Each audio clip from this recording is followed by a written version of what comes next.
Hi, my friends. Today I want to present you a new story. Enjoy watching it. I didn't even hear the message notification at first. It was a Saturday. I had just come back from a grocery run, balancing a bag of milk, a box of cereal, and a dozen eggs with one hand while fumbling for keys with the other. It wasn't until I dropped the eggs, half of them cracking on the kitchen floor, that I noticed the blinking screen of my phone. Jordan, work, you need to see this. He attached a video, no context. I sank onto the couch, barefoot, egg yolk still on my palms. My thumb tapped play. Soft piano music echoed. The camera panned over rows of grieving people dressed in black. The interior of the church looked vaguely familiar. Arched wooden ceilings, crimson carpet. A large easel at the front came into view. I squinted. A portrait. Of me, it's me. Arabella Johnson. I blinked. I didn't understand. The photo was one I hadn't seen in years. My passport photo from when I was 22. My hair was longer, my expression guarded, but it was me. The camera zoomed out slowly. A closed white casket rested below the portrait, draped in lilies. I stopped breathing. No, this isn't happening, I whispered. I frantically dialed Jordan. He picked up on the first ring. Is this some kind of joke? I asked, my voice cracked. Tell me this is some messed up prank. Jordan was quiet. Then, Bella, that's your family, isn't it? I could barely whisper, yes. I found the video on Laura Johnson's Instagram. It's for 2 months now trending. People are reposting it like it's some beautiful tribute. I went cold. Did they say I died in a car crash? Yeah, said your body was barely recognizable, that they ID'd you with dental records. I covered my mouth. Jordan's voice softened. Are you okay? No, I whispered. They buried me, Jordan, and they didn't even call to check if I was alive. They didn't just shut the door on me. They bolted it and threw away the key. It all started 10 years ago with a trembling accusation and ended with silence that stretched for years. You forged the invoices, didn't you? My father hissed across the dining table, his jaw clenched so tightly the veins in his neck bulged. No, I said, my voice cracking with disbelief. You've seen my reports, you know my numbers. Laura, she had access too. You saw her spending. Don't drag your sister into this, my mother snapped. She said you threatened her, that you were desperate. Is that true, Arabella? That night I was told to leave. The next morning my phone service was cut. My emails bounced.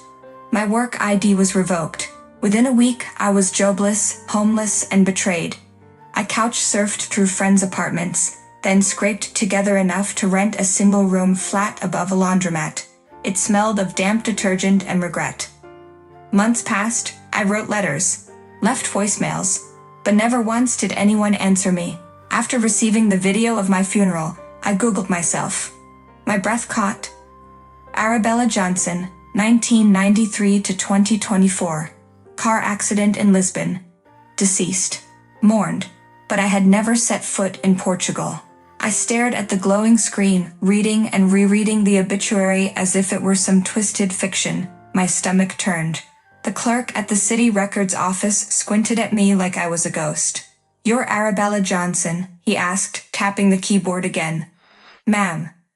According to this, you're legally deceased for the past 2 months. I felt the air thicken around me.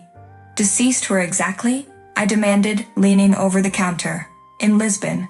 2 months ago, cause of death was a car accident. Buried by relatives back home. I don't know how you're standing here. Neither did I. I left with a printed copy of the forged certificate in my hand, my pulse drumming in my ears. There it was, my death, neatly recorded. No inquiry, no investigation, just a lie rubber-stamped into the system. Back in my apartment, I called my bank. I'd like to check the balance on my trust account. After a pause, the voice on the other end replied coldly, that account was closed following confirmation of your death. The beneficiary, Laura Johnson, was issued the funds. I stared at the wall, my hands cold. My sister had stolen everything. My name, my future, even the right to breathe freely in my own skin. But I wasn't going to mourn myself. Not yet. Laura, I whispered aloud, clutching the death certificate, You should have made sure I stayed buried. I sat at my kitchen table, the pieces of the puzzle scattered before me. The forged death certificate. The bank statements showing the transfer of my trust. Laura's smug face from the wedding photos, her eyes gleaming as she held the life I had worked for. It was time to take it back. I called a lawyer friend of mine, Sophie, who had been a shadow in the background of my life. Sophie wasn't just sharp, she was ruthless when it came to protecting what was hers. And now I needed her on my side. Arabella, are you sure about this? Sophie's voice crackled through the phone, skeptical yet intrigued. We could sue them, sure, but showing up at the memorial? That's risky. You'll be walking into a den of vipers. I'm already dead in their eyes, I said, the bitterness thick in my throat. What do I have left to lose? You have your life. You have your name, Sophie replied, her tone firm. Let's go over everything. We'll need a little time and airtight proof.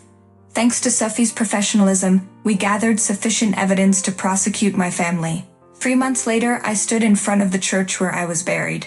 There was supposed to be a memorial service for me today. The service was about to begin, and I felt the adrenaline surge in my veins. This wasn't just about reclaiming my wealth. It was about reclaiming who I was. I adjusted my coat, checked the stack of legal documents in my purse, and headed for the church entrance. There would be no turning back after this. The church doors creaked open, and the faint murmur of mourners filled the air. I paused, hidden in the shadows of the vestibule, my heart pounding with the weight of the moment.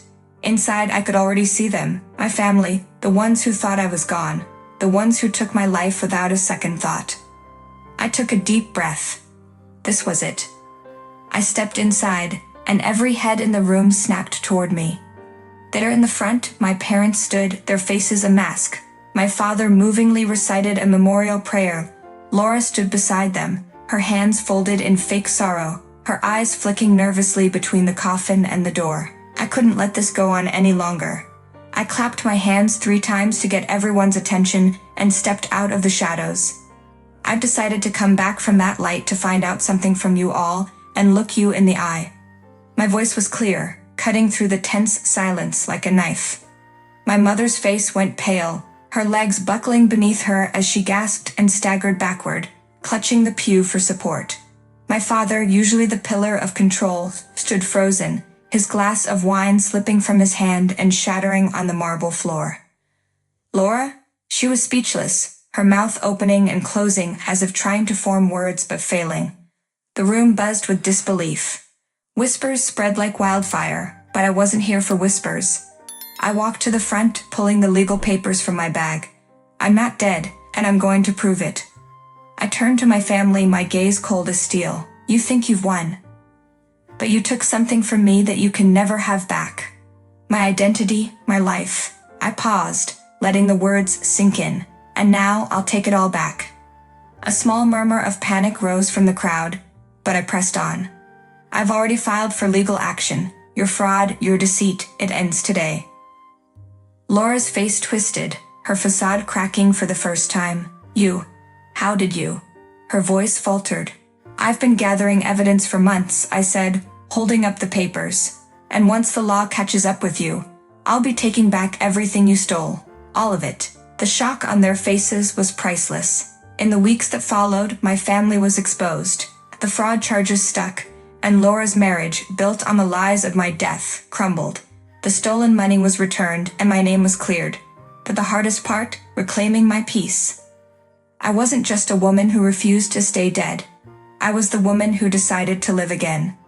Friends, what do you think of this story? Write your opinion in the comments. Would you like more stories? Don't forget to subscribe and hit the bell button so you don't miss any videos. See you tomorrow.